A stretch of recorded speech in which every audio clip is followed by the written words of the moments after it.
Ni meje. Za dobre ideje.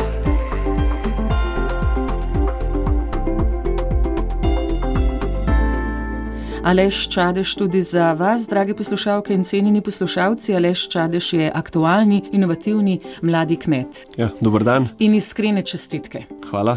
Me zelo veseli, da je tudi sama komisija za izbor inovativnega mladega kmeta prepoznala, kaj smo vse naredili. Združili smo japonsko tehnologijo s slovenskim proizvodom Laurich Field Planter. Laurich podjetje je tudi podjetje, ki prihaja iz Poljanske doline. Smo skupaj združili moči in naredili res tak super sistem, ki vrhunsko deluje v praksi. V pogovoru s kolegom, ki pokriva pri nas kmetijsko vsebine, Robertom Božičem, sta sicer nekoliko širše predstavila tudi vašo kmetijo. Nas pa zanima sama inovacija. Da se je rodila sploh ideja, da bi lahko kakšno stvar pospešili, jo poenostavili, pa celo naredili tudi v okolju ljudem prijaznejše. Ja, soočali smo se z veliko ročnega dela.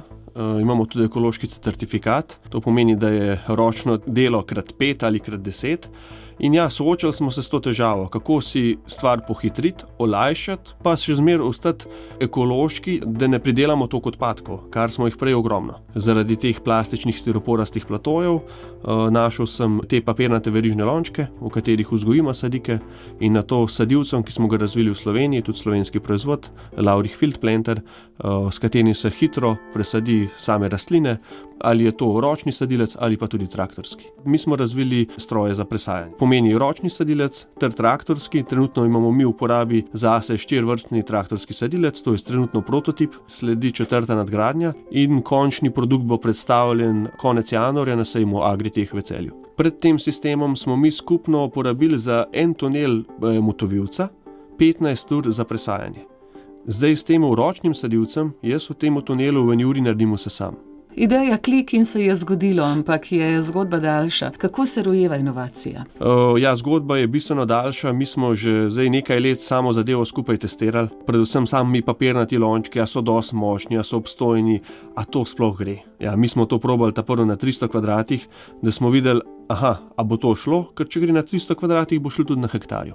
In potem smo tudi v lanskem letu povečali površino na 3 hektarje obdelovalnih površin, ker smo pač videli, da zdaj lahko naredimo več. Z isto ekipo, z družinsko ekipo naredimo bistveno več. Zdaj imamo s podjetjem Laurich še en produkt, ki ga razvijamo. To ne bo zdaj še mičken skrivnost, ker iščemo rešitve za pridelovalce ekološke zelenjave. Naj izpostavim, v ekološkem sploh ni herbicidov in tukaj je velika težava s pleveli. In nekaj v tej smeri razvijamo. Kako si slikate prihodnost? Pa bi radi, da bi vam sledili v čim večjem številu tudi po vsej Sloveniji? Se vam zdi, da bi Slovenija lahko bila v tem pomenu butična neka oaza za pridelavo zelenjave? Ja, Slovenija je butična oaza po mojem mnenju. Sam mislim, da slovenski pridelovalci se vsi tega ne zavedajo.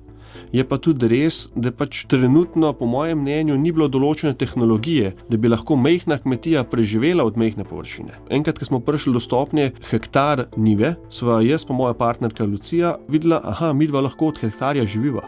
In to je zdaj recimo tudi sporočilo za majhne kmetije. Recimo manjša kmetija bo težko živinorejo, kot je včasih preživela, danes preživela. Z zelenjavo, predvsem če se gre v ekološko zelenjavo in da sama kmetija sama trži pridelke, kot jih tudi mi. Vse pridelke sami prodamo, po tržnicah ljudje pridejo na dom, zalagamo neki restavracij, lokalnih gostiln in tako lahko pokažemo recimo smo en vzor manjšim kmetijam, da se da. Zahtevno zaradi logistike? Zelo dobro smo se našli tukaj noter. Zanimivost je, da naša ekipa noben ne izhaja iz poklica pridelovalca zelenjave, vsi smo z drugih poklicev, smo se res našli skupaj. Če ne bi bilo tega naprave energije, bi šlo to zelo težko. Spaperpot, tako se imenuje. Ja, trenutno je v Sloveniji že nekje 15 kmetij, ki že ima to opremo, je ročno izvedenko sadilca, traktorska pride v prodajo naslednje leto, so zelo zadovoljni. Ker pač, recimo imamo v Poljanski dolini tudi eno hribovsko kmetijo, prideluje zelenjavo za vložnine, in so si bistveno poenostavili in pohitrili ta problem, ki je bil prej, setev in presajanje sadik. Ali so kakšne omejitve, kot vse lahko uporabljamo vašo inovacijo? Ja, kar smo mi do zdaj testirali, pa kakršne bomo zdaj, se pravi sadilce, Do takrat, ko smo imeli mi narejen samo ročni sadilec, smo bili recimo omejeni na manjše površine. Za vse manjše njive, lahko tudi za malo večji vrt, ali pa za vse njive, ki so v naklonu, se pravi, da so v sam klanec, manjko nam je traktorski sadilec. To je pa za vse večje površine, naredi se ga po konfiguraciji traktorja oziroma po željah samega lastnika oziroma pridelovalca in jaz menim, da trenutno pokrivamo kar vse kulture zelenjave in ne glede na površino. Se nekako preobrača tudi ta podoba kmetij, da bo več pridelovalcev zelenjave, da bo tudi država vse več podprla takšne pridelovalce? Ja, pa tudi se mi zdi, da zdaj ljudje, odkar je bil COVID, veliko bolj cenijo domačo hrano in tudi se bolj, ko bi rekel, vračajo koreninam, tisto, kar je bilo včasih. Včasih ni bilo nekih trgovin, ljudje so kupovali direkt od kmeta. In to je zdaj v zadnjih letih zelo ratalo popularno. Tudi ljudje to cenijo. Jaz vsakega z veseljem sprejmem pri nas doma, ampak seveda po predhodnem naročilu. Ker če bi imel fizično trgovino, bi jaz mogel ves čas imeti zelenjavo nabrano. Tako je pa nimam. In je raje naberem po naročilu in vsaka stranka dobi svežo zelenjavo. Kakšna partnerica je narava? Zelo izzivalna. Ja, ves čas nas izziva na svoj vrsten način, ima dober smisel za humor, ja. Ampak se borimo. Primer je bil 2 leti nazaj, smo imeli v Poljanski dolini 4. avgusta hude poplave. Kako se je Poljanska dolina po poplavah uspešno borila, oziroma naša vas Delnice, mi smo po 3 tednih vas sanirali. Vas je stopila skupaj, ja, tudi naša dolina, že župan je tak, ki reče, moramo okop držati in pač to je dejansko res. Imeli smo tam na eni kmetiji na sredini vasi kosilo večerjo, takrat nas je res povezali, pa če pogledamo še naše površine, nam je takrat hektarsko njivo praktično odnesli.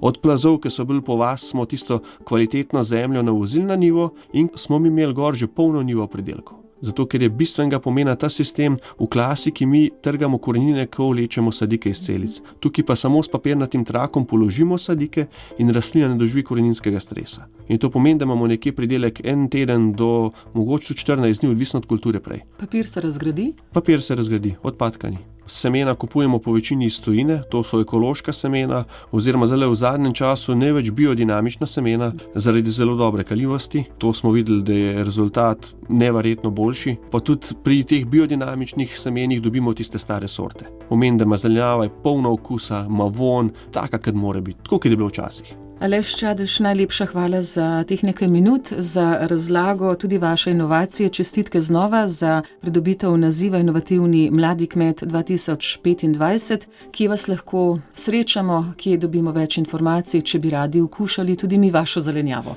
Hvala za povabilo. Najdete nas lahko na tržnici v Škofji Loki, to je vsak torek, četrtek in soboto dopoldne, ter ob sobotah smo tudi na tržnici v Kranju. Lahko nas pa vsak kontaktira, imamo Facebook profil Kmetijstvo Čadež in bomo vsakemu z veseljem odgovorili. Uspešno delo in upam, da boste v navdih mnogim. Ja, hvala, se bomo trudili. Evo. Ni meje. Za dobre ideje.